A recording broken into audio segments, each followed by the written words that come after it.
નમસ્તે મિત્રો, રાધે રાધે, જય શ્રી કૃષ્ણ મિત્રો। આજે હું તમારી સામે એક એવી વાર્તા લઈને આવ્યો છું જે આપણા સમાજની વરવી વાસ્તવિકતા અને એક માના અતૂટ ધૈર્યની અનોખી કથા છે। આ વાર્તા છે સવિતાબેનની, જેમણે પોતાના જીવનના તમામ સુખોનો ત્યાગ કરીને પોતાના દીકરા રાહુલને મોટો કર્યો। પણ આજે એ જ દીકરો અને તેની પત્ની રિયા સવિતાબેનને પોતાના જ ઘરમાં એક નોકરાણી કરતા પણ ખરાબ હાલતમાં રાખે છે। રિયાની ક્રૂરતા ત્યારે હદ વટાવે છે જ્યારે તે પોતાની સાસુને રોજ વધેલું એટલું ખાવા પર મજબૂર કરે છે। શું સવિતાબેન આ અપમાન સહન કરતા રહેશે? શું દીકરો ક્યારેય પોતાની માને આંખોના આંસુ જોઈ શકશે? આગળ વાર્તામાં એક એવો વળાંક આવશે જે તમારા રૂવાડા ઊભા કરી દેશે અને તમે વિચાર કરી દેશે કે કર્મનો બદલો કેવો ભયાનક હોય છે। જો તમને પણ તમારી મા પ્રત્યે માન હોય તો તમે ઈચ્છતા હોય કે કોઈ પણ મા સાથે આવું ન થાય તો આ વિડીયોને અત્યારે જ લાઈક કરો, ચેનલને સબસ્ક્રાઇબ કરો અને કોમેન્ટમાં તમારા વિચારો જરૂર જણાવજો। ચાલો આ હૃદયસ્પર્શી વાર્તાની શરૂઆત કરીએ। સવારના 7 વાગ્યા હતા અને સવિતાબેન ક્યારને જાગી ગયા હતા। ઉંમરના કારણે હવે તેમના શરીરમાં પહેલા જેવી સ્ફૂર્તિ રહી ન હતી, પણ આ ઘરના નિયમો એવા હતા કે તેમને લોખંડી મનોબળ રાખીને કામ કરવું જ પડતું। ધ્રુજતા હાથે તેમણે રસોડામાં જઈને ગેસ સળગાવ્યો। રસોડું મોટું અને આધુનિક હતું। ચારેય તરફ મોંઘી ટાઇટન્સ અને વિદેશી સાધનો ચમકતા હતા, પણ સવિતાબેનને આ ચમક કરડવા દોડતી હતી। તેમણે પોતાના માટે ચા બનાવવાની કોશિશ કરી, પણ હજુ તો ચા ઉકળવાની શરૂઆત થઈ હતી। ત્યાં જ રિયાનો તીખો અવાજ સંભળાયો। રિયા નાઇટ ગાઉન પહેરીને રસોડાના દરવાજે ઊભી હતી। તેના ચહેરા પર કાયમી રહેતો ગુસ્સો આજે પણ દેખાતો હતો। તેણે જોરથી બૂમ પાડીને કહ્યું કે હજુ સુધી નાસ્તો કેમ તૈયાર નથી થયો અને તમે અત્યારથી પોતાની ચા પીવા બેસી ગયા છો? સવિતાબેને નીચું જોઈને ધીમેથી કહ્યું કે બેટા, મને બહુ ભૂખ લાગી હતી એટલે થયું કે પહેલા એક કપ ચા પી લો। રિયાએ તરત જ ગેસ બંધ કરી દીધો અને ચાનું તપેલું સિંકમાં ફેંકી દીધું। તેણે કડક અવાજે સંભળાવ્યું કે પહેલા રાહુલ અને મારા માટે ગરમા ગરમ પરોઠા બનાવો અને પછી તમને કંઈ મળશે। આ ઘર તમારા બાપનું નથી કે તમે મન ફાવે ત્યારે જલસા કરો। સવિતાબેનને આંખોમાં આંસુ આવી ગયા, પણ તેઓ ચૂપ રહ્યા। આ અપમાન તેમના માટે હવે નવું ન હતું। તેમણે પરોઠા વણવાનું શરૂ કર્યું। ગરમ તવાની વરણ તેમના ચહેરા પર આવતી હતી અને તેમને એ વરણ કરતા રહ્યાના શબ્દોની ગરમી વધારે દજાડતી હતી। થોડી વારમાં રાહુલ પણ ડાઇનિંગ ટેબલ પર આવીને બેઠો। રાહુલ એક મોટી આઈટી કંપનીમાં મેનેજર હતો। લાખોમાં તેનો પગાર હતો, પણ પોતાની માની લાચારી જોવાની તેની પાસે મિનિટ પણ ન હતી। સવિતાબેન ધ્રુજતા હાથે પરોઠા લઈને આવ્યા। રાહુલે પરોઠા ખાતા ખાતા રિયા સાથે ઓફિસની વાતો શરૂ કરી। તેણે એક વાર પણ માની સામે જોયું નહીં કે માએ જમ્યું છે કે નહીં। સવિતાબેન ડાઇનિંગ ટેબલની બાજુમાં ઊભા થઈને દીકરાને જમતો જોઈ રહ્યા હતા। તેમને યાદ આવ્યું કે જ્યારે રાહુલ નાનો હતો ત્યારે તેઓ પોતે ભૂખ્યા રહીને રાહુલને ખવડાવતા હતા। એક સમય એવો હતો જ્યારે રાહુલ માના હાથ વગર જમતો પણ નહીં, અને આજે એ જ રાહુલ માની હાજરીથી પણ અજાણ હતો। રિયાએ પરોઠાનો ટુકડો તોડ્યો અને મોઢામાં મૂકતા મોઢું બગાડ્યું। તેણે થાળી સીધી સવિતાબેન તરફ ધકેલી દીધી અને કહ્યું કે આમાં મીઠું કેમ ઓછું છે? તમે કશું કામ સરખું આવડતું જ નથી। આખો દિવસ ઘરમાં બેસી રહો છો તો પણ જમવાનું સરખું બનાવી શકતા નથી। રાહુલે પણ રિયાનો પક્ષ લેતા કહ્યું કે હા મમ્મી, તારે થોડું ધ્યાન રાખવું જોઈએ. અમે લોકો આખો દિવસ મહેનત કરીને આવીએ છીએ અને જમવાનું પણ આવું મળે તો કેમ ચાલે? સવિતાબેન માત્ર એટલું જ બોલ્યા કે બેટા, કદાચ ભૂલથી ઓછું નખાઈ ગયું હશે, હું બીજું બનાવી આપું. પણ રિયાએ તેમને રોકતા કહ્યું કે હવે બીજું બનાવવાની કોઈ જરૂર નથી. લોટ બગાડવાનો તમારી પાસે કોઈ હક નથી. હવે જે વધ્યું છે એ તમારે આજે જમવાનું છે. બપોરના 12 વાગ્યા સુધી સવિતાબેને ઘરનું બધું જ કામ પતાવ્યું. કપડાં ધોવા, કચરા પોતું કરવું અને ઉપરથી રિયાના નખરા સહન કરવા. હવે તેમને ભૂખના લીધે ચક્કર આવી રહ્યા હતા. તેઓ રસોડામાં ગયા અને જોયું તો રિયાએ જમી લીધું હતું અને બધું જ જમવાનું ફ્રીજમાં મૂકીને તાળું મારી દીધું હતું. ડાઇનિંગ ટેબલ પર માત્ર રહ્યા અને રાહુલની એથી થાળીઓ પડી હતી. સવિતાબેને આશા સાથે રસોડાના ડબ્બા તપાસ્યા, પણ બધું જ ખાલી હતું. રિયા ત્યાં આવી અને હસતા હસતા બોલી કે મમ્મી, જમવાનું તો પતી ગયું છે અને મેં બધું સાચવીને મૂકી દીધું છે, કારણ કે કાલે સવારે આપણે બહાર જવાનું છે. અત્યારે તમારી પાસે આ એથી થાળીઓમાં જે વધ્યું છે એ જ વિકલ્પ છે. કાં તો એ ખાઈ લો અને કાં તો ભૂખ્યા રહો. સવિતાબેન સ્તનબંધ થઈ ગયા. શું પોતાની વહુ તેમને હેઠું ખાવાનું કહી રહી હતી? તેમણે રાહુલને બોલાવ્યું, પણ રાહુલે રૂમમાંથી જ બૂમ પાડીને કહ્યું કે મમ્મી, જે હોય એ ખાઈ લેને, અત્યારે મને શાંતિથી સુવા દે. સવિતાબેન લાચારીથી એઠી થાળી પાસે બેસી ગયા. તેમની આંખમાંથી ટપ ટપ આંસુ થાળીમાં પડતા હતા. ભૂખ એટલી ભયાનક હતી કે છેવટે તેમણે એ એઠા ટુકડા ઉપાડ્યા. દરેક કોળિયો તેમના ગળામાં કાંટાની જેમ ફસાતો હતો. તેમને મનુભાઈ યાદ આવ્યા. તેમના પતિ જો આજે મનુભાઈ જીવતા હોત તો શું સવિતાબેનની આ હાલત હોત? મનુભાઈ અને સવિતાબેન ગામડામાં ખૂબ સુખેથી રહેતા હતા. મનુભાઈ ગામના પ્રતિષ્ઠિત વ્યક્તિ હતા અને તેમની પાસે ખેતીની સારી એવી જમીન હતી. સવિતાબેને હંમેશા સંસ્કાર અને પ્રેમથી ઘર સાચવ્યું હતું. જ્યારે રાહુલના લગ્ન રિયા સાથે થયા ત્યારે સવિતાબેન ખૂબ ખુશ હતા. તેમને લાગ્યું હતું કે હવે ઘરમાં લક્ષ્મી આવી છે અને તેમનું ગઢ પણ સુધરી જશે. પણ મનુભાઈના અચાનક અવસાન પછી બધું જ બદલાઈ ગયું. રાહુલે ગામડામાંની જમીન વેચી દેવાની જીદ કરી અને સવિતાબેન શહેર લઈ આવ્યો. સવિતાબેનને ત્યારે ખબર ન હતી કે શહેરના આ મોટા મકાનમાં તેમના માટે માત્ર એક નાનકડી અંધારી વરડી અને અપમાન જ ઘેરાયેલું હતું છે. રિયા શરૂઆતમાં સારી રહી, પણ ધીમે ધીમે તેણે પોતાનો અસલી રંગ બતાવવાનું શરૂ કર્યું. તેણે સવિતાબેનનો પહેરવેશ, તેમને કરવાની રીત અને તેમની હાજરી પણ નહોતી ગમતી. તેને લાગતું હતું કે સવિતાબેન તેના આધુનિક જીવનમાં એક અડચણ છે. રાહુલ પણ રિયાના પ્રેમમાં એટલો અંધ હતો કે તેને પોતાની માનું દુઃખ દેખાતું બંધ થઈ ગયું હતું. એક દિવસ રાત્રે ઘરમાં મહેમાનો આવવાના હતા. રિયાએ બહારથી મોંઘા હોટલનું જમવાનું મંગાવ્યું હતું.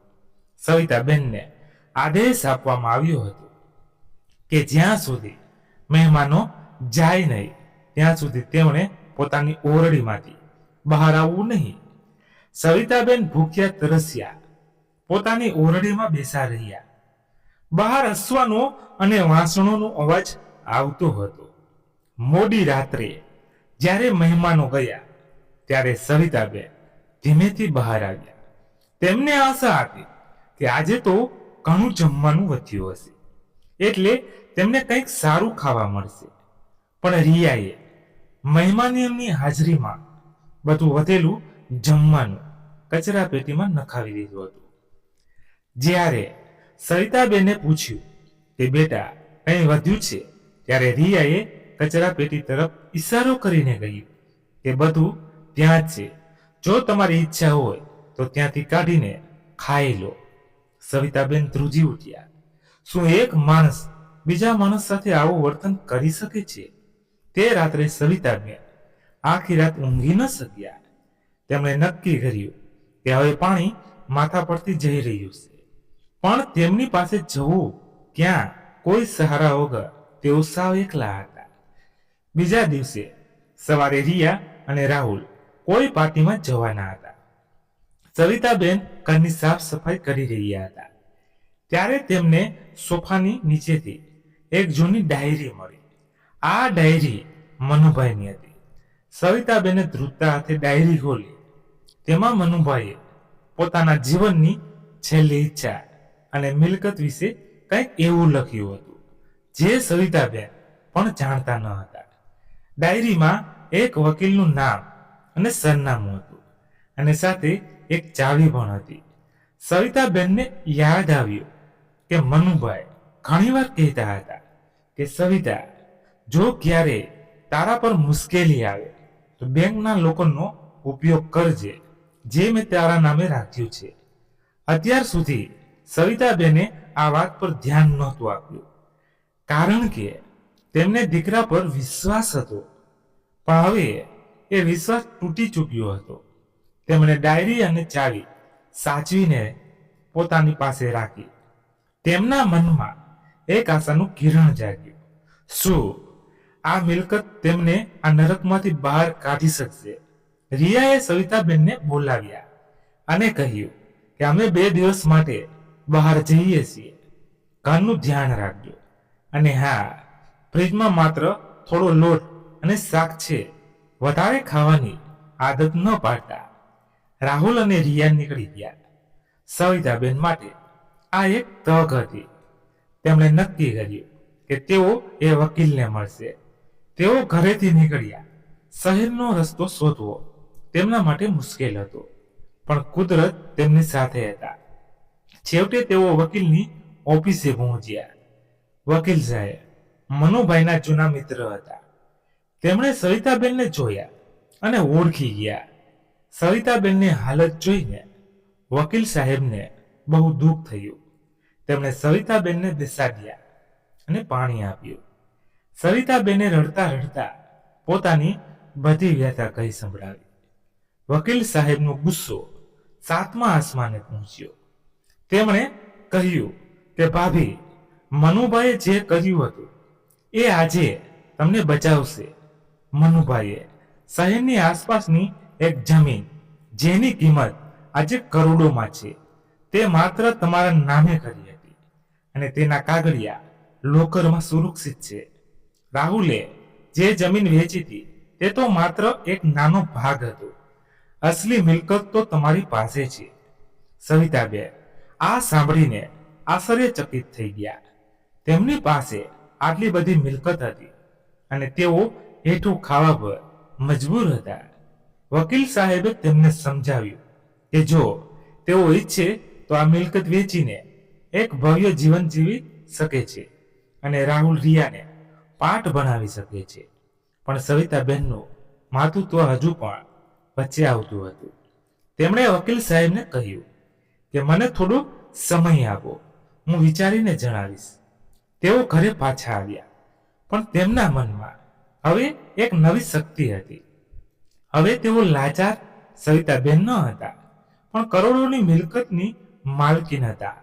જ્યારે રાહુલ અને રિયા પાછા આવ્યા ત્યારે તેમને ખબર નહોતી કે જે માને તેઓ તુચ્છ ગણતા હતા તે હવે તેમની જિંદગીની ડોર પોતાની હાથમાં લાભ લેવાની છે.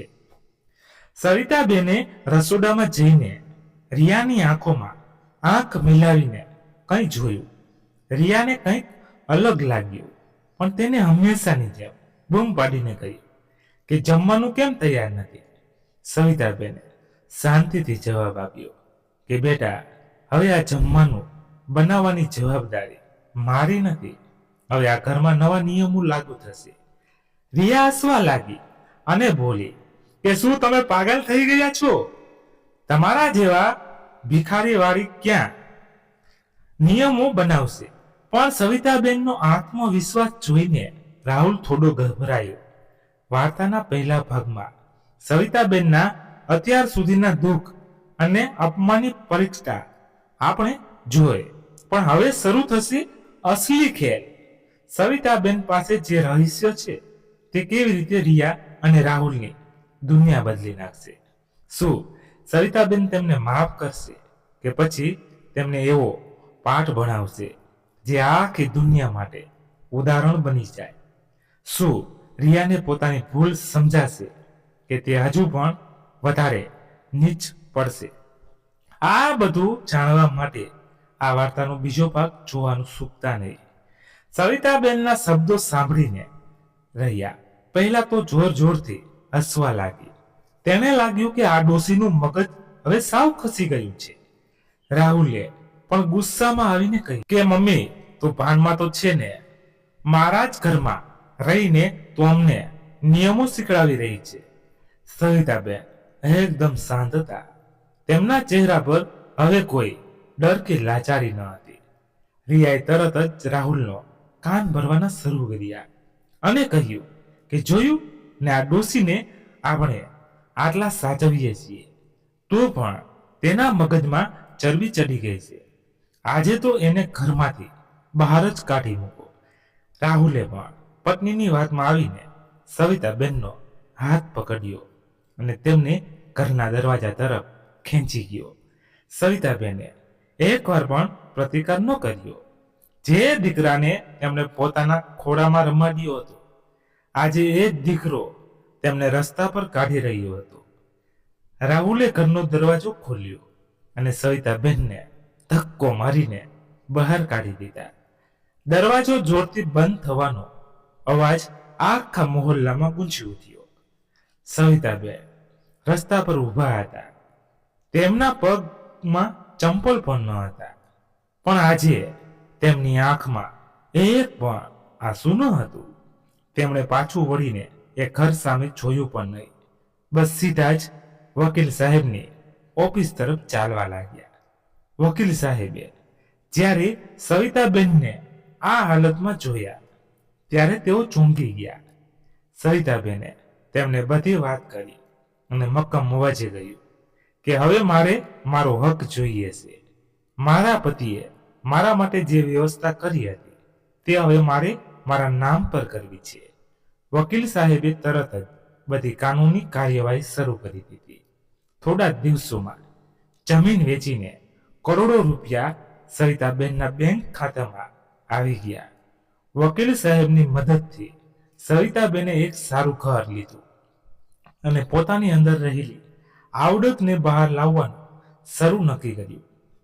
ગામડામાં તેઓ અથાણા અને પાપડ બનાવવામાં ખૂબ હોશિયાર હતા. તેમણે વિચાર્યું કે નવરા બેસી રહેવા કરતા કંઈક કામ કરવું શરૂ કરવું જોઈએ.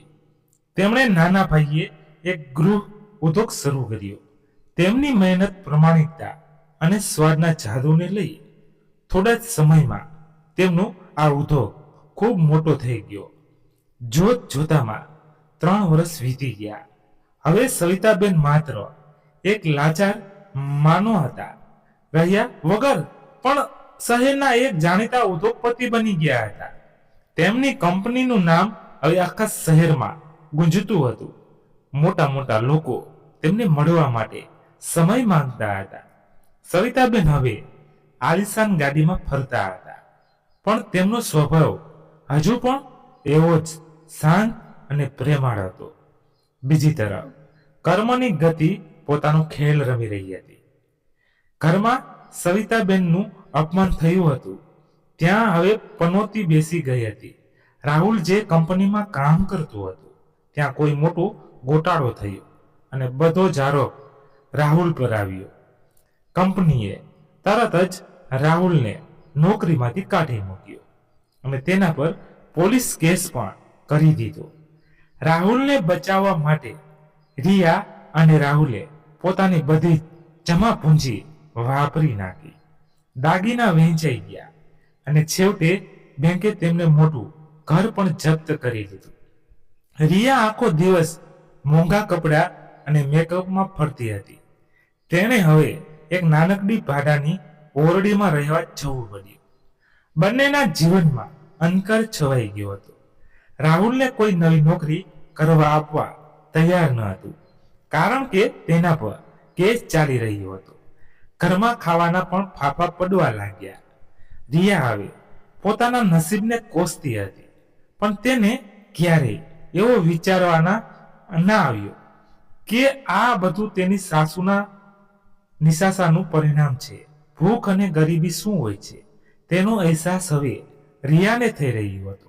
જે થાળીમાં તે રોજ સવિતાબેનને હેઠો ખાવા આપતી હતી, આજે એ થાળીમાં ખાવા માટે અનાજનો એક દાણો પણ ન હતો. પરિસ્થિતિ એટલી ખરાબ થઈ ગઈ કે છેવટે રિયાને નોકરી શોધવા માટે બહાર નીકળવું પડ્યું. તે ગ્રેજ્યુએટ હતી, પણ તેને ક્યાંય કામ કરવાની આદત ન હતી. હવે મજબૂરીમાં તેને હાથમાં ફાઇલ લઈને દર ભટકવું પડતું હતું. ઘણા દિવસોની રખડપટ્ટી પછી તેને ખબર પડી કે શહેરમાં એક નવી પણ ખૂબ જ મોટી ફૂડ કંપની ખુલી છે, જ્યાં સ્ટાફની જરૂર છે. રિયાએ ત્યાં ઇન્ટરવ્યૂ માટે અરજી કરી. કંપની એટલી મોટી હતી કે રિયાને લાગ્યું કે જો અહીં નોકરી મળી જશે તો તેના બધા દુઃખ દૂર થઈ જશે. ઇન્ટરવ્યુના દિવસે રિયાએ પોતાના સૌથી સારા કપડાં પહેર્યા અને કંપનીની મોટી બિલ્ડિંગ પાસે પહોંચી. કાચની આલિશાન ઇમારત જોઈને રિયાની આંખો અંજાઈ ગઈ. તે અંદર ગઈ અને રિસેપ્શન પર જઈને પોતાનું નામ નોંધાવ્યું. તેને રાહ જોવાનું કહેવામાં આવ્યું. આસપાસનું વાતાવરણ ખૂબ જ શાનદાર હતું. દરેક વ્યક્તિ નિયમોમાં કામ કરી રહ્યા હતા. રિયાના મનમાં એક એવી આશા હતી કે આજે તેને આ નોકરી મળી જ જશે. થોડી વાર પછી એક પટ્ટાવાળો આવ્યો અને રિયાને કહ્યું કે મેડમ બોસ તમને અંદર બોલાવી રહ્યા છે, ચાલો મારી સાથે. રિયાના હૃદયમાં ધબકારા વધી ગયા. તે પટ્ટાવાળાની પાછળ એક મોટા અને ભવ્ય કેબિન તરફ જઈ રહ્યા હતા. તે બિલના કાચના દરવાજા પર સોનેરી અક્ષરે કંપનીના માલિકનું નામ લખેલું હતું, પણ રિયાની નજર પોતાના કપડાં સરખા કરવામાં હતી, એટલે તેણે એ નામ વાંચ્યું નહીં. દરવાજો ખોલ્યો અને રિયા ધીમેથી અંદર પ્રવેશી. કેબિન ખૂબ જ સુંદર અને વિશાળ હતી. સામે એક મોટી અને મોંઘી ખુરશી હતી, જેની પીઠ રિયા તરફ હતી. રિયાએ ધીમેથી કહ્યું, મે આઈ કમ ઇન મેડમ. મેડમે ખુરશી ધીમે ગોળ ફરી. રિયાના હોઠ પર એક નકલી સ્મિત હતું, જે ઇન્ટરવ્યુ માટે તૈયાર કરીને આવી હતી. પણ જેવી ખુરશી પૂરી ફરી ગઈ અને રિયાની નજર સામે બેઠેલી વ્યક્તિ પર પડી, તેના પગ નીચેથી જમીન સરકી ગઈ. તેના હાથમાંથી ફાઇલ નીચે પડી ગઈ અને આંખો ફાટી ગઈ. તેને પોતાની આંખો પર વિશ્વાસ નહોતો થઈ રહ્યો કે સામેની ખુરશી પર આ શાનદાર કપડાં અને જબરજસ્ત આત્મવિશ્વાસ સાથે કોણ બેઠું હતું. સામેની મોંઘી ખુરશી પર બીજું કોઈ નહીં પણ સવિતાબેન બેઠા હતા. રિયાના તો હોશ જ ઉડી ગયા. તેને લાગ્યું કે તે કોઈ સપનું જોઈ રહી છે, અથવા તો તેની આંખો તેને દગો આપી રહી છે. જે સાસુને તેને ઘરમાંથી ભિખારીની જેમ ધક્કા મારીને કાઢી મૂક્યા હતા, એ જ સાસુને તે રોજ રાતનું વધેલું અને એટલું ખાવા માટે મજબૂર કરતી હતી, કે આજે આટલી મોટી કંપનીના માલિક કેવી રીતે બની શકે. સવિતાબેનના ચહેરા પર એક ગજબની શાંતિ હતી. તેમના ચહેરાનું તેજ હવે કોઈ લાચાર વૃદ્ધા જેવું ના હતું, પણ એક સફળ અને આત્મવિશ્વાસુ સ્ત્રી જેવું હતું. તેમણે રિયા સામે જોયું અને તેમાં પણ અત્યંત મક્કમ અવાજે કહ્યું કે આવ રિયા, બેસ. આ અવાજ સાંભળીને રિયાના પગ ધ્રુજવા લાગ્યા. તેના ગળામાંથી એક અવાજ પણ બહાર ન નીકળ્યો રહ્યો અને તેના હાથમાંથી ફાઇલ જમીન પર પડી ગઈ. તે ધીમે આગળ વધી અને ખુરશી પર બેસવા ગઈ, પણ શરમ, ડર અને પસ્તાવાના મારે તે ખુરશી પર બેસી ન શકી. તે સીધી સવિતાબેનના પગમાં પડી ગઈ અને જોરથી રડવા લાગી. સવિતાબેને પોતાના પગ પાછળ ખેંચી લીધા. તેણે એકદમ શાંત સ્વરે કહ્યું કે હવે આ આંસુઓનો કોઈ મતલબ નથી. જ્યારે હું તારા ઘરમાં એક રોટલી માટે વલખા મારતી હતી અને ભૂખથી રડતી હતી, ત્યારે તારા આ આંસુ ક્યાં ગયા હતા? રિયા રડતા રડતા અને બે હાથ જોડતા બોલી કે મમ્મી, મને માફ કરી દો. મારાથી બહુ મોટી ભૂલ થઈ ગઈ છે. અહંકારમાં હું સાવ આંધળી થઈ ગઈ હતી. પણ હવે અમે સાવ બરબાદ થઈ ગયા છીએ. રાહુલ પર પોલીસ કેસ ચાલી રહ્યો છે અને અમારી પાસે જમવાના પણ પૈસા બચ્યા નથી. આજે મને મારી ભૂલ સમજાઈ ગઈ છે. સવિતાબેને એક ઊંડો શ્વાસ લીધો. એક મા તરીકે તેમને પોતાના દીકરાની હાલત જાણીને હૃદયમાં થોડું દુઃખ તો જરૂર થયું, પણ તેમણે પોતાની જાતને સંભાળી લીધી, કારણ કે આજે તેમને એક કઠોર નિર્ણય લેવાનો હતો. તેમણે પોતાના અસિસ્ટન્ટને બોલાવ્યું અને કહ્યું કે નીચે ગેટ પાસે જે રાહુલ નામનો છોકરો ઊભો છે તેને સન્માન સાથે અંદર લઈ આવો. રિયા ચોંકી ગઈ, કારણ કે રાહુલ ખરેખર બહાર રસ્તા પર જ તેની રાહ જોઈ રહ્યો હતો અને સવિતાબેનને આ વાતની ખબર હતી. થોડી વારમાં દરવાજો ખુલ્યો અને રાહુલ અંદર આવ્યો. તેની હાલત જોઈને કોઈ પણ કહી શકે કે સમય કેટલો બળવાન હોય છે. સાવ ફાટેલા અને મેલા કપડાં પહેરેલા એક મજૂર જેવી તેની હાલત થઈ ગઈ હતી. ચહેરા પર લાચારી અને નિરાશા સાફ દેખાતી હતી.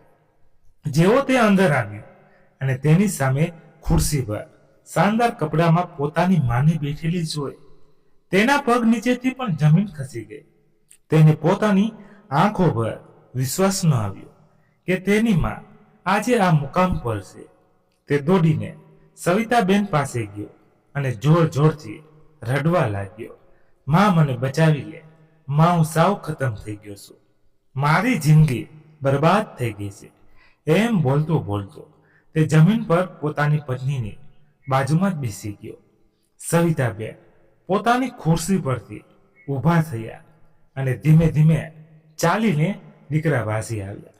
તેમણે રાહુલને ઊભો કર્યો, પણ તેને ગળે ન લગાવ્યો. તેમણે કહ્યું કે રાહુલ, જ્યારે તે મને ધક્કો મારીને ઘરની બહાર કાઢી હતી, ત્યારે તે એક વાર પણ એવો વિચાર કર્યો હતો કે તારી આ ઘરડીમાં ક્યાં જશે અને કોના આશરે રહેશે? તે તો તારી પત્નીના કહેવા પર મને રસ્તા પર રઝળતી મૂકી દીધી હતી અને મારી એક પણ વાત સાંભળી ન હતી. રાહુલ પાસે કોઈ જવાબ ન હતો. તે બસ નીચું જોઈને રડી રહ્યું હતું અને પોતાના કર્મો પર પસ્તાવો કરી રહ્યો હતો.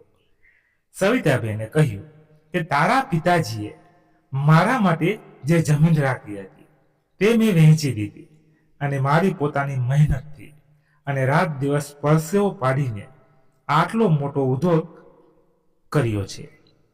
આજે મારી પાસે બધું જ છે. બંગલો છે, ગાડી છે અને પૈસા છે, પણ મારો દીકરો મારી પાસે નથી.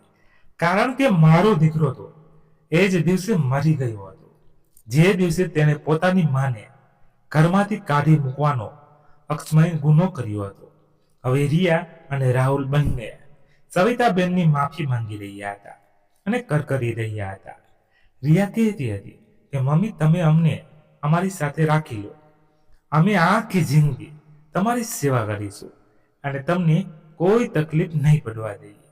પણ સવિતાબેન હવે કોઈની મીઠી વાતોમાં પડે એમ ન હતા.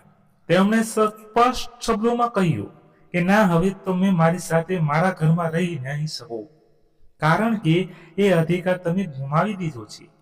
પણ હા, હું એક માં છું, એટલે તમને રસ્તા પર ભૂખ્યા પણ નહીં મરવા દો. સવિતાબેને ટેબલ પર પડેલી એક ઘંટડી વગાડી અને પટ્ટાવાળો એક થાળી લઈને આવ્યો. એ થાળીમાં વધેલું અને સાવ હેઠું જમવાનું હતું. એ જોઈને કોઈને પણ સુખ સડી જાય. સવિતાબેને એ થાળી રિયાની સામે ટેબલ પર મૂકી અને કહ્યું કે યાદ છે રિયા, તું મને રોજ આવું જ ખાવાનું આપતી હતી અને મને હેઠું ખાવા માટે મજબૂર કરતી હતી. આજે તારો વારો છે અને તને તારા પતિને બહુ ભૂખ લાગી છે તો આલે જમી લો. રિયાએ થાળી લઈને ધ્રુવજી ઉઠી. તેના પોતાના કરેલા બધા જ ભાગ એક પછી એક નજર સામે દેખાવા લાગ્યા. તે હાથ જોડીને કરગડવા લાગી કે મમ્મી આવું ન કરો, મને માફ કરી દો. સવિતાબેન તરત જ પટ્ટાવાળાને ઈશારો કર્યો અને પટ્ટાવાળાએ એથી થાળી પાછી લઈ લીધી. પછી સવિતાબેને બીજી થાળી મંગાવી, જેમાં ગરમા ગરમ સ્વાદિષ્ટ અને તાજું જમવાનું હતું. તેમણે રિયા અને રાહુલને કહ્યું કે હું તમારી જેવી રાક્ષસ નથી. હું એક માં છું અને એક માં પોતાના સંતાનોને ક્યારેય એટલું ખાવા ન આપે, ભલે સંતાનો ગમે તેટલા ખરાબ કેમ ન હોય. તમે પહેલા શાંતિથી આ જમી લો. બંને રડતા રડતા એ ગરમા ગરમ જમવાનું ખાવા લાગ્યા. ઘણા દિવસો પછી તેમને આવું સારું જમવાનું મળ્યું હતું. દરેક કોળીએ તેમને પોતાની ભયાનક ભૂલનો અહેસાસ થતો હતો અને આંખમાંથી આંસુ ટપકતા હતા. જમી રહ્યા હતા પછી સવિતાબેને કહ્યું કે રાહુલ, મેં તારા પર ચાલી રહેલા કેસની બધી જ વિગતો મારા વકીલ પાસે તપાસી લીધી છે અને મારા વકીલે તારો કેસ પોતાના હાથમાં લઈ લીધો છે. તું નિર્દોષ છે એ સાબિત થઈ જશે અને તને જેલ નહીં જવું પડે. પણ એના બદલામાં તમારે બંનેએ મારી ફેક્ટરીમાં સૌથી નીચા સ્તરે સામાન્ય મજૂર તરીકે કામ કરવું પડશે. તમારે અહીં કચરા પોતા કરવા પડશે, વાસણ ઘસવા પડશે અને ફેક્ટરીની સફાઈ કરવી પડશે. આ તમારી સજા છે અને આ તમારું પ્રાયશ્ચિત છે. તમને કોઈ વીઆઈપી સુવિધા નહીં મળે. જો તમે આ કામ ઈમાનદારીથી અને કોઈ પણ ફરિયાદ વગર કરશો તો કદાચ સમય આવતા હું તમને દિલથી માફ પણ કરી દઉં. રાહુલ અને રિયાએ તરત જ સવિતાબેનને આ શરત મંજૂર કરી દીધી. તેમને પૂરું સમજાઈ ગયું હતું કે કર્મના ફળ અહીં જ ભોગવવા પડે છે અને મા બાપનું દિલ દુભાવીને કોઈ માણસ દુનિયામાં ક્યારેય સુખી થઈ શકતો નથી. પછીના દિવસોમાં રાહુલ અને રિયાએ ફેક્ટરીમાં સામાન્ય મજૂરોની જેમ કામ કરવાનું શરૂ કર્યું. જે રિયાને એક સમયે પોતાના રૂપ, કપડાં અને પૈસાનો એટલો મોટો બધો અહંકાર હતો, તે આજે ફેક્ટરીના ફ્લોર પર પોતા મારતી હતી અને પરસેવી રેબઝેબ થતી હતી. રાહુલ કે જે લાખો રૂપિયાનો પગાર લેતો હતો અને એસી ઓફિસમાં બેસતો હતો, તે આજે માલ સામાન ઉપાડતો હતો અને મંજૂરી કરતો હતો. સવિતાબેન રોજ પોતાની ઓફિસની કાચની બારીમાંથી તેમને ચૂપચાપ કામ કરતા જોતા હતા. તેમના મનમાં દીકરા માટે અપાર પ્રેમ હતો, પણ સાથે સાથે એક સંતોષ પણ હતો કે તેમણે પોતાના દીકરા અને વહુને સાચા રસ્તે લાવી દીધા છે અને તેમને જીવનનું સૌથી મોટું સત્ય સમજાવી દીધું છે. ધીમે ધીમે સમય પસાર થતો ગયો અને રાહુલ તથા રિયાના સ્વભાવમાં પૂરેપૂરો બદલાવ આવી ગયો. તેઓ હવે સાચા અર્થમાં મહેનત કરતા શીખી ગયા હતા. ગરીબી શું છે તે સમજી ગયા હતા અને મા બાપની સાચી કિંમત સમજવા લાગ્યા હતા. મારા વહાલા મિત્રો, આ હૃદયસ્પર્શી વાર્તા અહીં જ પૂરી થાય છે, પણ આપણે સૌને એક બહુ મોટો અને જીવનભર યાદ રહે એવો પાઠ ભણાવી જાય છે. મા બાપે એ ભગવાનનું બીજું રૂપ છે. તેઓ પોતાના સંતાનો માટે પોતાની બધી જ ખુશીઓ કુરબાન કરી દેતા હોય છે, પણ જ્યારે એ જ સંતાન મોટો થઈને મા બાપને અપમાનિત કરે છે ત્યારે કુદરત એવું ન્યાય કરે છે કે માણસ ક્યાંયનો નથી રહેતો. સવિતાબેને પોતાની હિંમત, ધૈર્ય અને મહેનતથી સાબિત કરી દીધું કે એક સ્ત્રી જો ધારે તો ઉંમરના કોઈ પણ તબક્કે ગમે તે કરી શકે છે. તેમણે પોતાના અપમાનનો બદલો કોઈ ખરાબ રીતે નહીં, પણ પોતાની જાતને આટલી ઊંચી લાવીને લીધો કે તેમને દુઃખ આપનારા લોકો જાતે તેમના પગમાં આવી ગયા. જો તમને પણ સવિતાબેનનો આ નિર્ણય સાચો લાગ્યો હોય અને આ વાર્તા તમારા હૃદયને જરા પણ સ્પર્શ કર્યો હોય તો કોમેન્ટ બોક્સમાં જરૂરથી લખજો કે મા બાપથી મોટું દુનિયામાં કોઈ નથી. વિડીયોને લાઈક કરવાનું બિલકુલ ભૂલતા નહીં, પણ તમારા મિત્રો અને પરિવારજનો સાથે શેર ચોક્કસ કરજો, જેથી દરેક ઘરમાં મા બાપને માન સન્માન મળે અને કોઈ વૃદ્ધ માતા પિતાને રડવાનો વારો ના આવે. તો મિત્રો, જલ્દી મળીએ નવી વાર્તા સાથે. ત્યાં સુધી તમારા પરિવાર સાથે ખુશખુશાલ રહો. જય હિન્દ, જય ભારત.